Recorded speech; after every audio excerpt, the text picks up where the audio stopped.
انہی میں سے ایک آتا ہے کہ آپ صلی اللہ علیہ وسلم سے سوال کیا گیا کہ کون سا کلام افضل ہے؟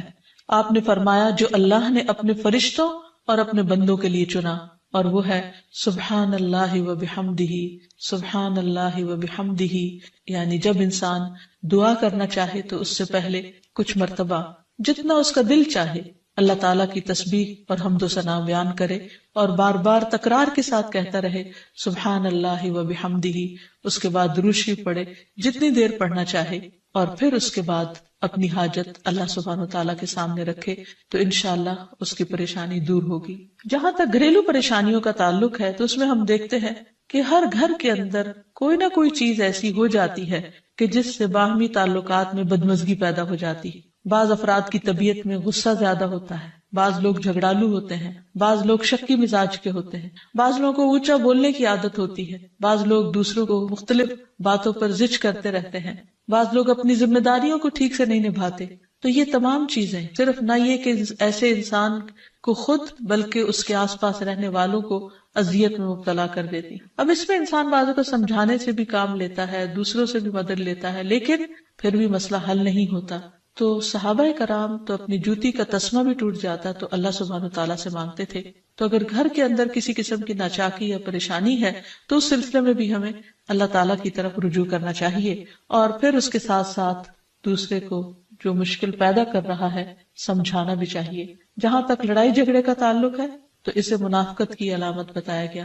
آپ صلی اللہ علیہ وسلم نے فرمایا کہ منافق کی 4 علامتیں ہیں، ان میں سے ایک بات کرے تو جھوٹ بولے، وعدہ خلافی کرے، امانت میں خیانت کرے، اور جب وہ جھگڑا کرے تو گالی دے، یعنی جھگڑتا بھی ہے اور گالی بھی دیتا ہے۔ نبی صلی اللہ علیہ وسلم نے یہ بھی فرمایا کہ اللہ کو سب سے زیادہ ناپسند آدمی وہ ہے جو بہت جھگڑالو ہے، یعنی اللہ تعالیٰ ایسے شخص سے محبت نہیں کرتے۔ اس لیے اگر آپ کسی سے بات کر رہے ہو تو اس کی بات توجہ سے سن لے۔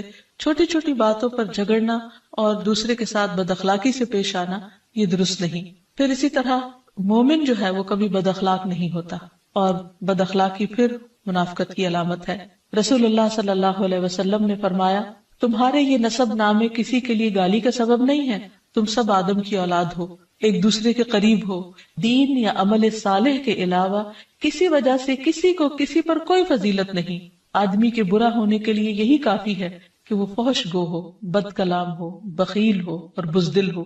پھر اسی طرح آپس میں محبتوں کا نہ ہونا، بہن بھائیوں میں ناچاکی یا شوہر بیوی میں ناچاکی یا والدین کے ساتھ محبت کا نہ ہونا، یہ ایک طرح سے اللہ تعالیٰ کی طرف سے ایک آزمائش بھی ہو سکتی ہے اور ایک عذاب بھی ہو سکتا ہے۔ مومن تو محبت کرنے والا ہوتا ہے، اور اس شخص میں کوئی خیر نہیں جو محبت کرتا نہیں اور لوگ اس سے محبت نہیں کرتے، اور لوگوں میں سب سے زیادہ بہترین انسان وہ ہے جو لوگوں کے لیے فائدہ مند ہوتا ہے۔ تو اس لیے بہت ضروری ہے کہ خاندان کے اندر باہم محبت پائی جائے۔ گھریلو زندگی خوبصورت ہو جاتی ہے اگر آپس میں ایک دوسرے سے پیار، محبت اور ہمدردی کے جذبات پائے جاتے ہیں۔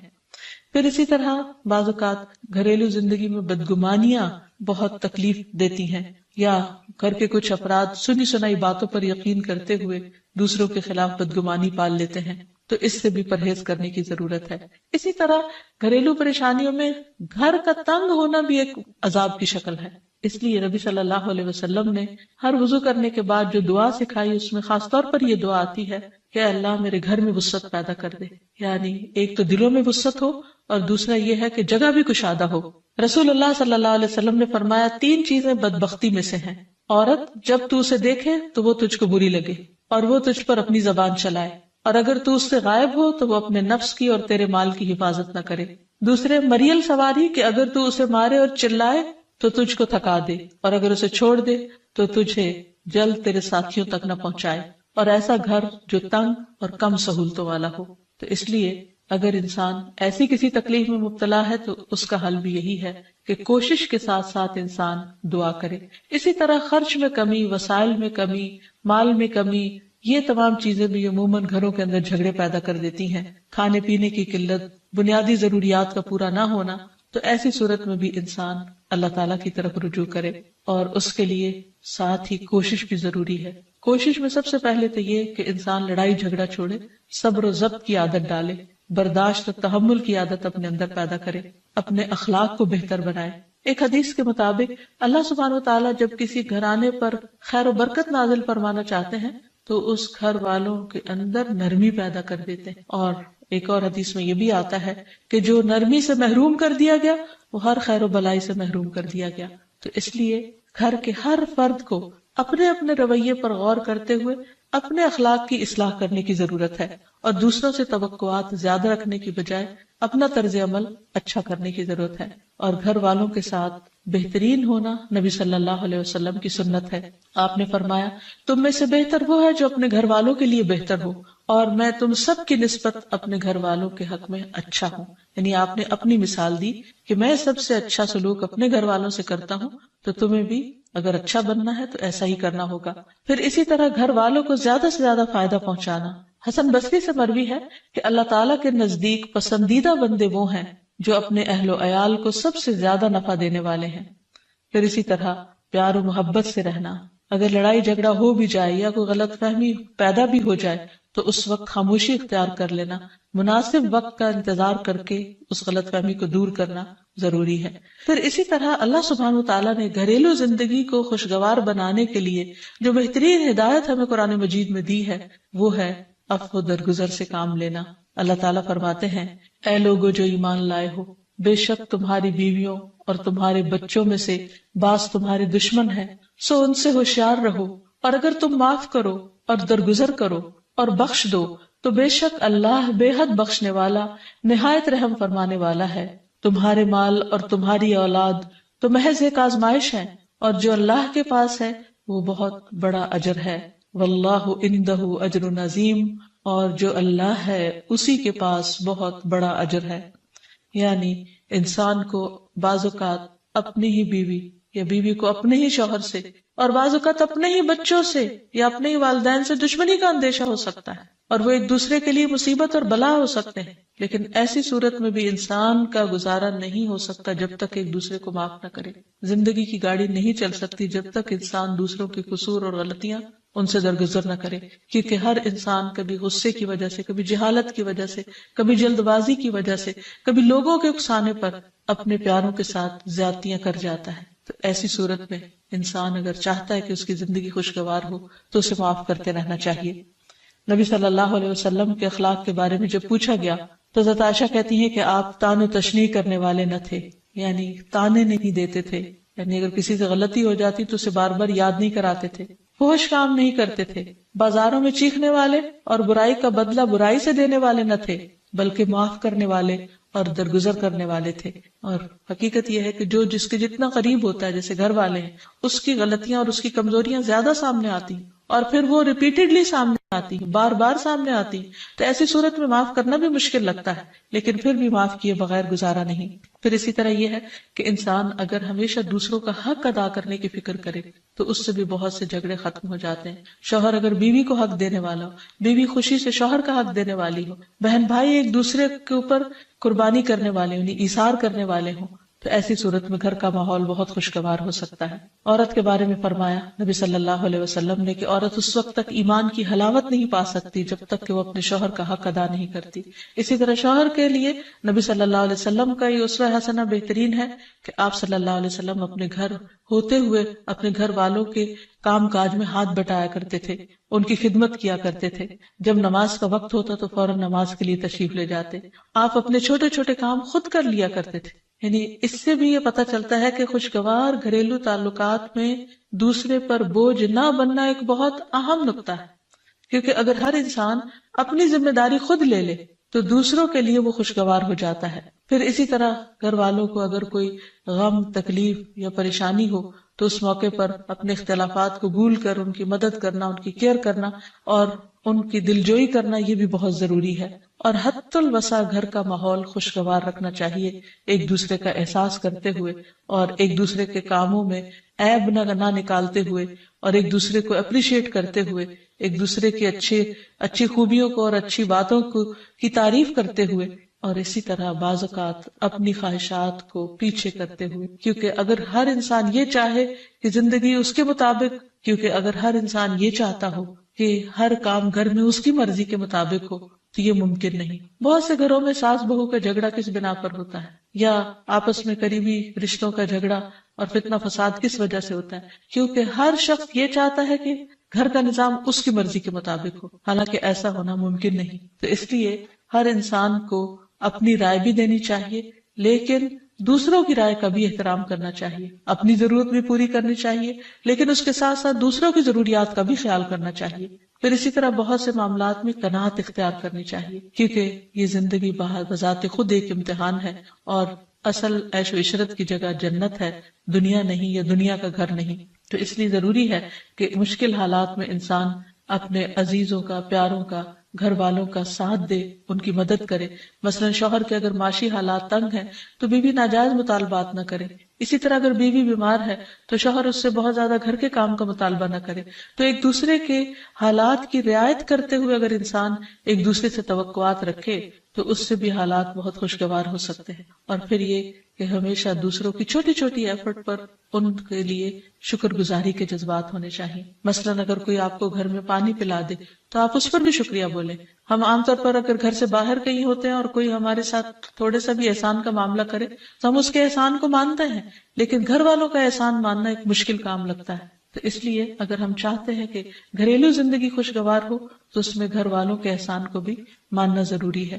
اور پھر چھوٹی چھوٹی اذیتوں کو بہت مینشن نہیں کرنا چاہیے، ان کا ذکر نہیں کرنا چاہیے، ان پر صبر کرنا چاہیے۔ تو جو شخص شکر اور صبر سے کام لیتا ہے اس کی زندگی لازماً خوشگوار ہوتی ہے۔ لیکن اس کے باوجود بھی اگر گھریلو زندگی میں تنگی ہو، تکلیف ہو، آپس کی ناچاکی ہو، دشمنی ہو، پریشانی ہو، بہت بے چینی ہو، تو پھر اللہ سبحانہ وتعالیٰ ہی کی طرف رجوع کرنا چاہیے، کیونکہ قرآن مجید میں آتا ہے وَإِن يُرِدْكَ بِخَيْرٍ فَلَا رَادَّ لِفَضْلِهِ يُصِيبُ بِهِ مَن يَشَاءُ مِنْ عِبَادِهِ وَهُوَ الْغَفُورُ الرَّحِيمُ۔ اور اگر اللہ تمہیں کوئی تکلیف پہنچانا چاہے تو اس کے سوا کوئی اسے دور کرنے والا نہیں، اور تجھ سے کوئی بھلائی کرنا چاہے تو کوئی اسے ٹالنے والا نہیں۔ وہ اپنے بندوں میں سے جسے چاہے فضل سے نوازتا ہے، اور وہ بخشنے والا اور رحم کرنے والا ہے۔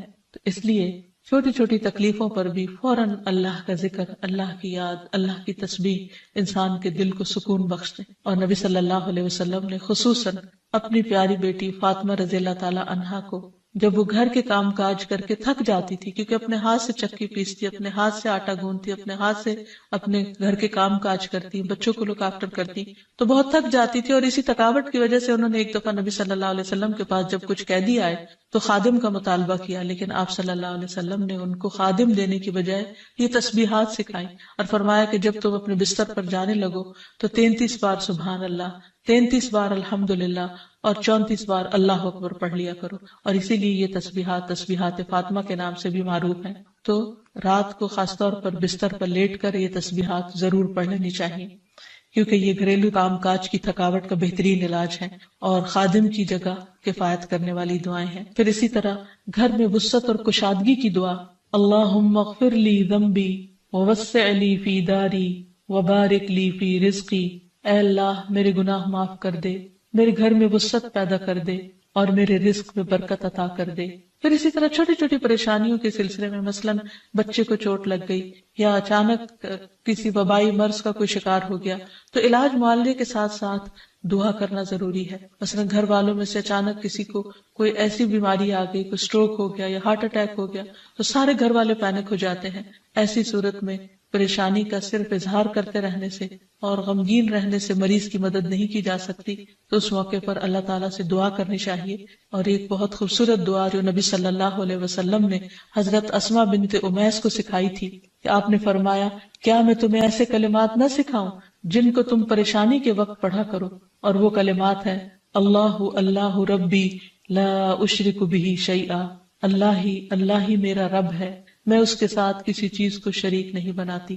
اور آخر میں یہ کہ گھر والوں کی باہمی محبت اور الفت اور تعلقات کی بہتری کی دعا کرنی چاہیے جو پیارے نبی صلی اللہ علیہ وسلم نے ہمیں سکھائی ہے۔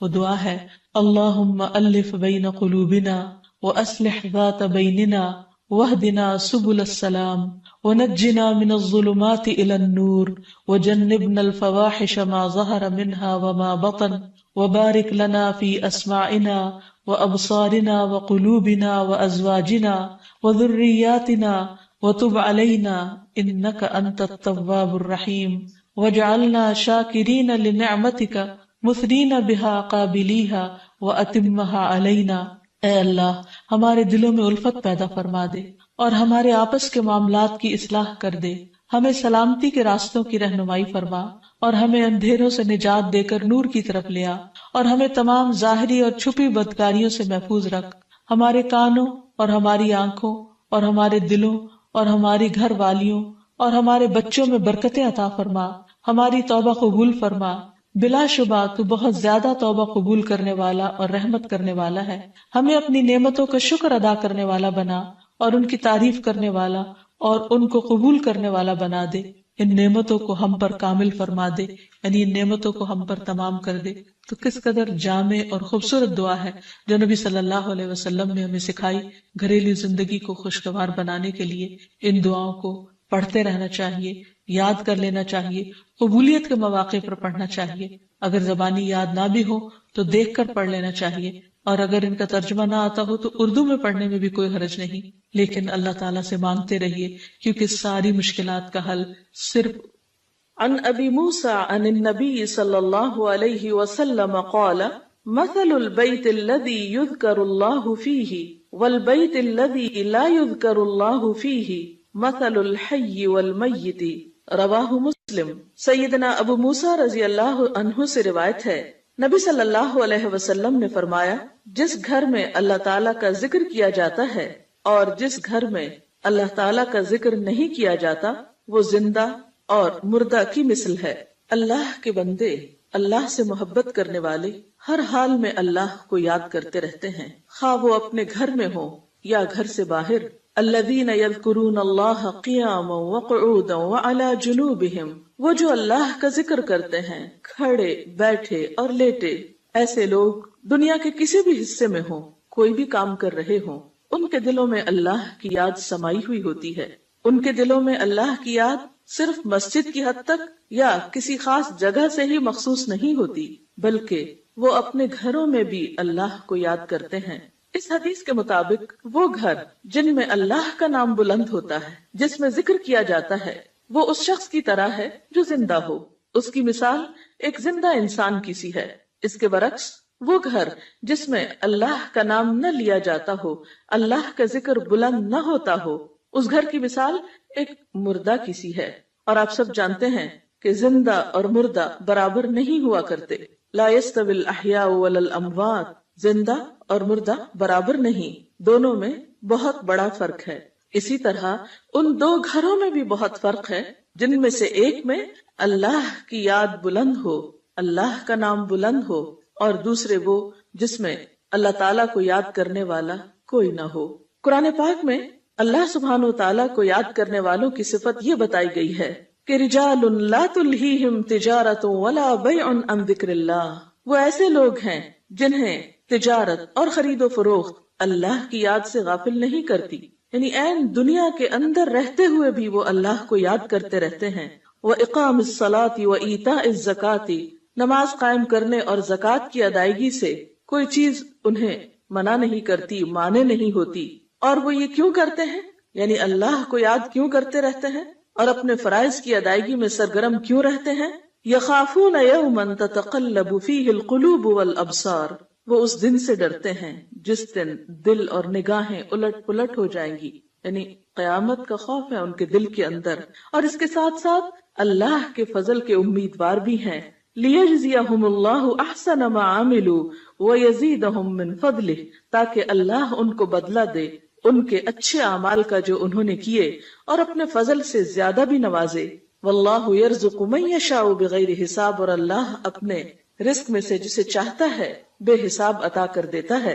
تو بات یہ ہے کہ جو دل خوف اور امید کے درمیان ہوتے ہیں وہ دل اللہ کی یاد سے معمور ہوتے ہیں، اور جن لوگوں کے دل اللہ کی یاد سے معمور ہوتے ہیں ان کے گھر بھی اللہ کی یاد سے معمور ہوتے ہیں۔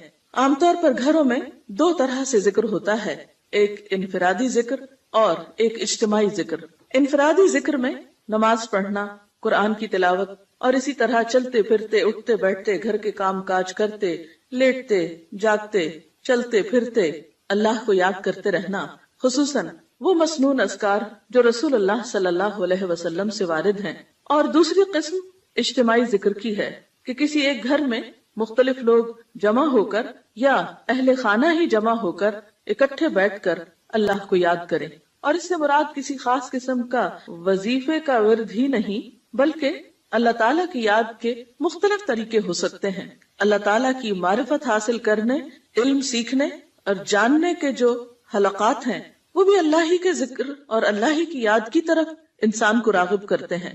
قرآن پاک میں خاص طور پر ازواج مطہرات کو یہ حکم دیا گیا، وَاذْكُرْنَ مَا يُتْلَى فِي بُيُوتِكُنَّ مِنْ آيَاتِ اللَّهِ وَالْحِكْمَةِ، اور ذکر کرتی رہو، یاد کرتی رہو جو تمہارے گھروں میں پڑھی جاتی ہیں اللہ کی آیات اور حکمت کی باتیں.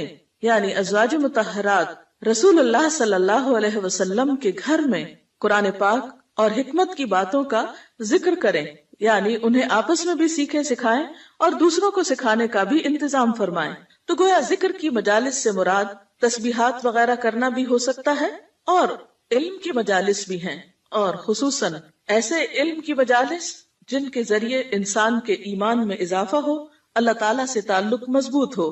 قرآن پاک میں اللہ تعالیٰ نے اہل ایمان کو خصوصی طور پر تنبیہ فرمائی، تلقین فرمائی، یا ایھا الذین آمنوا لا تلہکم اموالکم واولادکم عن ذکر اللہ، اے لوگو جو ایمان لائے ہو، تمہارے مال اور تمہاری اولادیں تمہیں اللہ کے ذکر سے غافل نہ کریں. ومن یفعل ذلک فاولئک هم الخاسرون، اور جو ایسا کریں گے وہی لوگ دراصل خسارہ پانے والے ہیں، نقصان اٹھانے والے ہیں. یعنی گھر میں ہوتے ہوئے انسان دنیا کے کاموں میں مشغول ہو جاتا ہے یا بال بچوں کی محبت میں بعض اوقات اللہ تعالیٰ کی یاد سے غافل ہو جاتا ہے، تو ایسے میں فرمایا کہ لا تلہکم اموالکم واولادکم عن ذکر اللہ، یہ دنیا کے مال اور یہ تمہارے بال بچے تمہیں اللہ کی یاد نہ بھلائیں. گویا گھر میں ہوتے ہوئے اللہ کو یاد کرتے رہو.